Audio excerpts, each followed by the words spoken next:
Please open in your learning workbook to page 195 and read along as we learn together.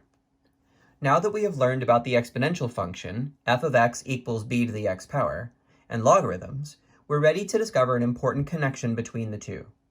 Let's start with f of x equals b to the x power and try to find its inverse. Now it's been a little while since we've found an inverse, so let me remind you of how the rules work. Replace f of x with y, swap all the x's and y's, solve for y, and then replace y with f inverse of x. We're going to go through that four-step process with this as our starting equation, the exponential function, f of x equals b to the x power. Let's begin. First, replace f of x with y. Then we have y equals b to the x power. Next, swap x's and y's. Then we have x equals b to the y power.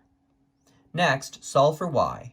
Now, the interesting thing about solving for y in this equation is it's up in the exponent.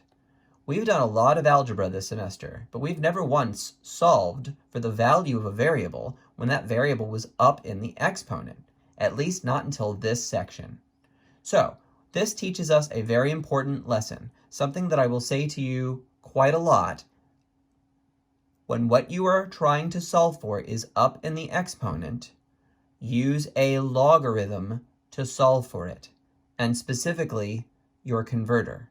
I'll say it again. When what you are trying to solve for is up in the exponent, use your converter to solve for it.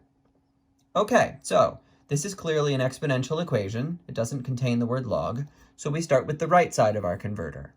B to the y equals x. Matching up the colors and shapes gives us log base b of x equals y. Notice what we've now achieved. We've solved for y. Our equation starts with y equals. Okay, now step 4. Replace y with f inverse of x, and we get the statement f inverse of x equals log base b of x. Now compare the start and the end. From this exercise, we learned something extremely important. The exponential function and the logarithmic function are inverses of each other.